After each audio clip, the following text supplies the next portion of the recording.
A year ago, Ryan Smith went down for the year with an Achilles tendon injury, and you moved Jay Scott from free to strong safety. What went into the thinking to move him over to Ryan's spot? Well, he's a veteran guy at that point, and we always train our safeties to know both spots just in case. So we're going to play the best guys regardless of by position, and so he was a perfect fit. It was easy for him to move over, and I always kind of mix and match him during practice, so just in case an injury happens, they know how to play the other spot. When Smitty went down, you went through a couple of guys as his replacement before settling on Hayden Greenbauer at the end of the year. And he played pretty well, especially down the stretch. Did he show you anything that surprised you? Well, he's always a guy, he's a former quarterback in high school, and so those guys are always sharp guys. And, with Greeny, he's always kept focused and ready just in case his number was called. And so his number got called and, put him in there and he flourished. And, he's shown a lot of good things so far in camp. And I expect a big year for him. So he's doing a nice job. Over this offseason, was there any thought given to the idea of moving Jay Scott back to his original position? What did you see at Ryan Smith's old spot that made you decide to leave him where he was then? Well, they're kind of interchangeable. They're not. There's not a big difference between the two spots. One is aligns differently to different formations, but he's fine where he's at. He's comfortable with it. If something were to happen, I had to move him back, it'd be easy to do. So he's good where he's at now. Hayden Greenbauer is a guy who went through the process of redshirting and then worked with the scout team and then backed up. How gratifying was it for you to see him get that touchdown against Fresno in the Hawaii Bowl, the one that tied the NCAA record after patiently waiting his turn like that? Well, I use him as an example for all the guys in the room. Some guys get down if they're not getting a lot of reps, but when their number's called, they got to be ready. And a perfect example is Hayden Greenbauer. He's our quarterback, scout team quarterback all year. And he's thrown in the mix, and he does a great job because he prepared himself every week, So it's a great testament to him and a hard-working guy. And, it's a good example for all the young guys. A year ago, you and Coach Mason both were speaking very highly of J.R. Richardson and Horace RIchardson and had, I gather, pretty high expectations for them. Then they both go down with knee injuries.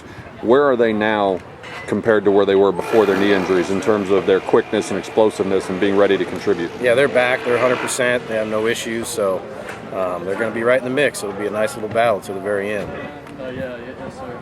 You tied the record last year the defense tied the record last year for touchdowns on interceptions.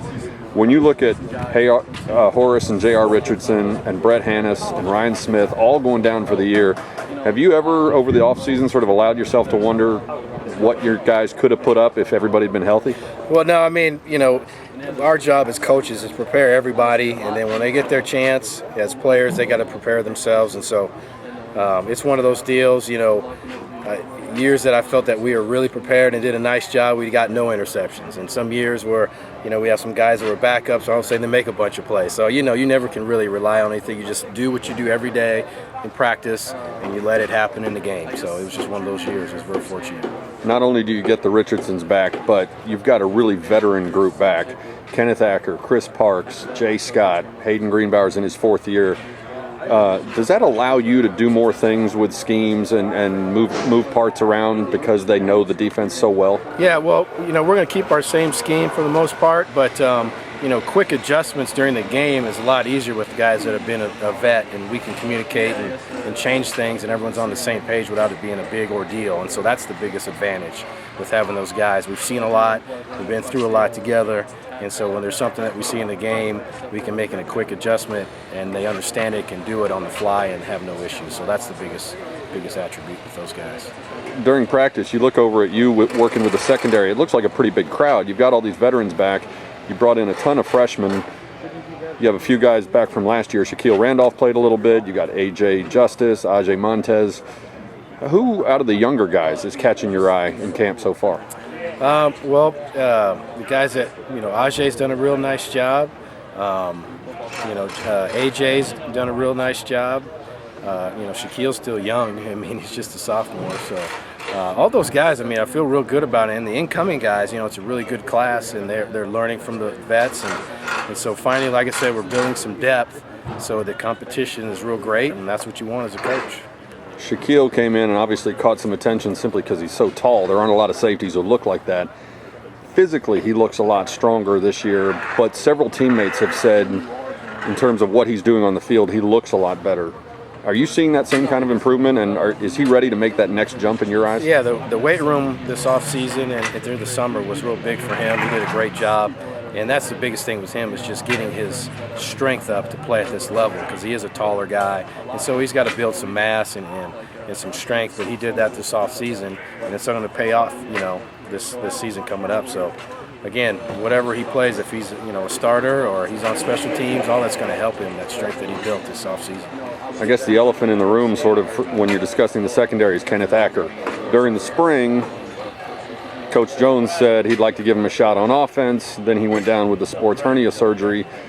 How much are you expecting to have him on defense, and how does he look to you just in terms of being back to full speed after that surgery?